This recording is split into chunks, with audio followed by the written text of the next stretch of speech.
Hey, how's it going? This is a mug that you would have never seen me use here on the channel before, and I only really ever use this one day a year. I share the story behind the mugs and everything. If you want to watch that, I'll put the link in the description. But this has been quite a challenging month for me. There's been a lot going on, and I wanted to keep uploading videos. I've lost track of the people that told me that they look forward to my videos, whether it's life advice, the real talks, just having a laugh. Honestly, I mostly prefer doing just the stupid videos that are nonsense, but they're just funny. And that's that's the stuff I really enjoy, is just putting a smile on people's faces. I have to do the difficult industry work. Some people that just can't handle reality call it criticism, and they call me mean words or whatever they call it because I can't handle when an adult has to do work. And that's fine. But I really prefer just doing the fun stuff. The educational stuff takes quite a bit more work. And we do have to talk about some things. And there's a video that I have been planning on making just to talk with you and discuss some things. And it's difficult, and I don't want to. I don't want to. So I'd rather talk about cool stuff instead. But I'll share a little bit of a video that I did a few months ago about throwing weapons. And I just don't want to talk about downbeat stuff. I want to talk about... I got this for a couple dollars. I ordered this off the internet from AliExpress. No, I'm not sponsored. Guys, check these out. What are these? These are throwing shuriken, right? These are from Naruto. These were bush cutting blades. I think you put them in like a hedge trimmer or whatever. And then you cut bushes with it, right? But oh man, if you were a Naruto character, you pull that out of your side pack, and then you do one of these. Oh, and then it makes that, you know, the shink sound effect from Naruto. You guys know what I'm talking about, right? So, as you go through life, you go through a lot of changes. And you have to determine what of the past you're going to hold on to. It's going to be very difficult to understand this, but sometimes there are aspects of our past holding on to that hold us back, that do not help us, and they stop us from growing into adults, into functional adults. And so we have to look very hard at our past sometimes and make a decision. We need to understand when it's time to let go of things. And we need to understand when we need to hang on. For dear fucking life, you hang on. Because there are aspects of yourself that will allow you to stay positive and keep a smile on your face when life gets tough. When I was young, I absolutely loved throwing weapons. And I think there's a part of myself that will never grow out of that. Throwing stuff feels so good, man. I don't know how to explain it, but when you've got a throwing knife or a throwing hatchet and you and your buddy drive up Highway 88 in California and you stop up in the Sierra Nevadas and you find just this perfect stump on the side of the road and you prop it up and you've got your bags full of throwing knives and you just spend hours chucking throwing knives in the mountains as the sun sets. That's living, man. That is living. So these were like a couple bucks a piece. I found them on AliExpress. I don't know. I'm not sponsored, but you know what? I'll put the link in the description if you guys want to buy these. Again, I don't want to make you buy stuff, right? But holy shit. These are cool. Now, there's a lot of my past that I've had to let go. There's a lot of things I've had to grow out of. You progress through life and you need to understand that you are no longer a child. There's certain behaviors you have to let go. There's certain attitudes you have to let go. When you have emotional reactions to even very small things, that's normal when you're a teenager. It's normal when you're young, but as an adult, you have to learn to deal with stress, to deal with conflict in a different way, in a more reasonable and measured way. But these are fucking cool. So they're not very sharp. What I'm going to do is use my grinding wheel. I'm going to put points on these bad boys. I'm going to make them sharp. And I'm gonna chuck these. I think I'm gonna buy some more. These are so freaking cool. I'll show you a little bit of a guide on throwing weapons that I did a couple months ago. In this video, I will be sharing some footage that I took when I was a much younger man back in 2017, and also some pictures from some of my road trips in the past where I would adventure around with one of my childhood buddies, and we would trip around the mountains, find cool spots, hang out, and just do throwing weapons for a while. So today, I hope I can help you learn how to enjoy throwing weapons for yourself. These are throwing spiked, but I will be discussing a number of different items as well. This is a throwing hatchet that was given to me by my father figure. You can see there's a bit of wear and tear here as the component here will slide down and damage that. I could fix this if I want, but there really isn't a need as it doesn't affect the functionality, and I'm not trying to show off to any girls or anything like that. Really, what you want to do is get a good, strong, fast rotation and let it loose like that. You're basically letting loose here. Now, you can either use a multi-rotation method, which is much less predictable, and it requires an absurd amount of muscle memory and accuracy when it comes to that. You can either just throw it, and if you are inexperienced, this is the method that you will use, and as it leaves your hand here, you will just let it spin, and if you're lucky, it'll land in the target.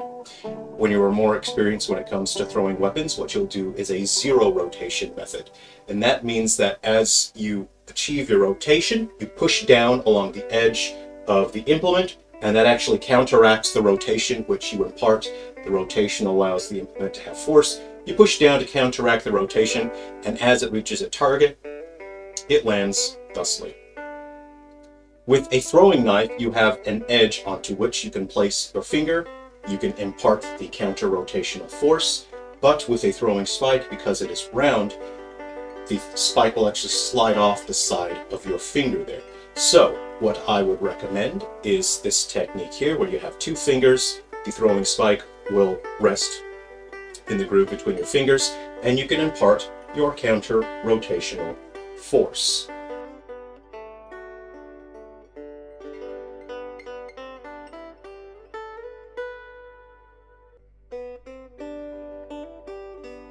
Using the zero rotation method, you can throw implements from a number of different angles.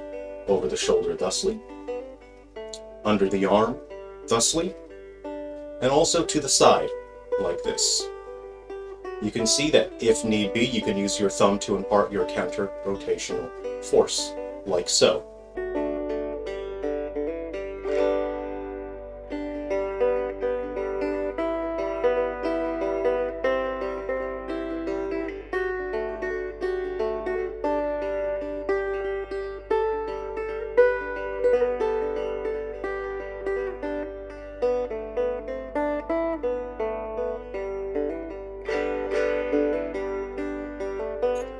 Throwing a hatchet is quite different. You are not necessarily applying as much force as the implement itself will actually apply that force. Now, you would not let go here as you would with a knife. You won't be able to control the force as well, and it will not land the way you think it will.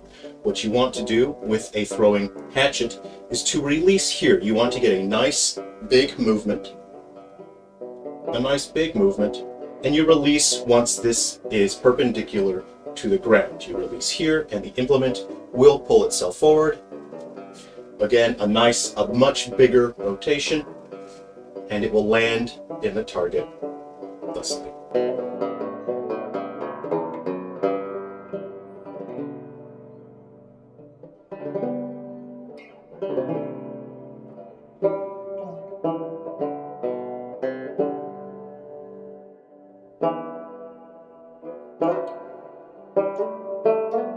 What is great about throwing spikes is that you can keep them with you and store them quite easily. Should a ninja from Naruto attack you, you will be quite prepared, though as we know from Naruto, throwing weapons are totally useless in a world where people can spit out fireballs and electricity.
if you have a blade like that, something like that will stick as well.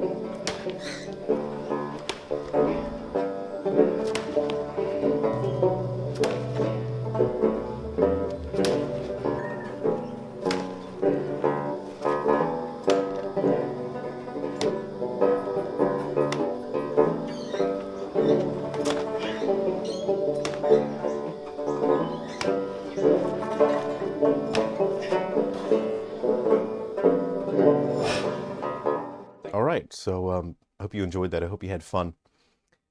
It's quite difficult for me here on YouTube, and I'll explain why. Is when I was young, I didn't really understand it. And I did sort of figure it out a little bit later as I went through life, and I don't know, maybe I don't know if I ever wondered if anyone else was like me, but I always knew I was different. I was very different from other kids, and I I I could tell that I just had too much empathy for other people, for total strangers. I don't just see people for their surface level traits. I don't just see, oh, that person is a dude or a chick. They're this gender, they're that gender, they do that for a job, they do this for a living. That's not how I saw people as a kid. I could see who they were underneath all of that, and I could see pain and suffering that people were going through, and I could feel it. I could personally feel it, and there was just empathy. I just had too much of it for people I didn't even know, for people I just met. It's part of the reason why I clash so much at corporate level with CEOs and multi-million-dollar business owners, is because I cared about the customers, I cared about people, and those at corporate level did not. They see people as nothing. They treat people as nothing. And so we fought, and I always fought against that, and I was always pro-consumer, and these days I'm pro-gamer, and I have to keep fighting because someone has to fight. And as you go through life, as you get older, a lot of bad things will happen to you.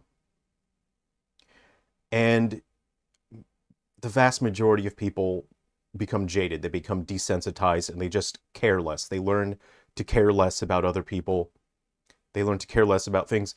And in a way, I was hoping that as I got older, I was hoping that maybe I would become jaded to a certain extent as well, so that I didn't have to care as much about people, because it's painful. It's painful when you see other people suffering. It's painful when you see other people hurt. And as I've gotten older, it's only become stronger. I only understand people more. I only feel people more, and I feel more empathetic. I understand people even more than I did before. And it's difficult. It's painful. And part of what is so difficult of me being here on YouTube is I'm not here for attention. I'm not here to put on some persona and say, look at me, like and subscribe. That is not what I'm here for. And I do understand the vast majority of you here understand that, is that I'm just a guy. I'm just here. But I receive a lot of comments, and a very small portion of them are negative. And while that doesn't bother me, what bothers me is reading the content of that and seeing how broken and hurt people are. When I see these comments, I don't see a person that's just a hater. I cannot, no matter how hard I try, I cannot just put a label on somebody and then ignore their existence. I can't. People say, oh, ignore the haters. I can't, because I know these people are not haters. These are human beings. And when I see people post negative, hateful comments, I don't see a hater. I see someone who's hurt. I see someone who came from a broken family. I see someone who had an abusive father, because I can tell from the way people speak. I can tell from the way they respond.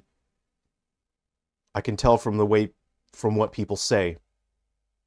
And I can see that they're broken. And I can see that people are hurting and in pain. And I can see that these people have no way out. These people are stuck in a loop of misery. And internet largely contributes to that. And these people are going to waste their entire lives leaving angry, mean-spirited comments on the internet because it's the only way for them to feel anything. And I never use the word wish. I don't waste that. On the off chance that I've accidentally bumped up against a magical lamp and there's a genie that I just didn't notice, but there's a genie listening, I never waste a wish. So if you look very closely at my videos and my speeches and what I say, I never say I wish. And that's why I never say I wish, is I don't want to waste it in case I did bump up against a magic lamp. But I wish that I could help people. I wish that I could help these people that are miserable and angry. I wish I could reach these people and show them that their lives can have value and meaning, and that they don't have to waste the rest of their lives lurking on the internet, stalking people hatefully and leaving angry comments. Because that's not living. You're bringing misery on yourself. But I know that you can't just say that on the internet and convince someone to stop choosing to be miserable. And so when I see people leave angry comments, it's hurtful to me, not because of what they say, but because I can see that those people are hurting, and I know that I can't help them. And I wish I could. I wish I could help people. I've had a difficult month, and I really don't want to talk about it.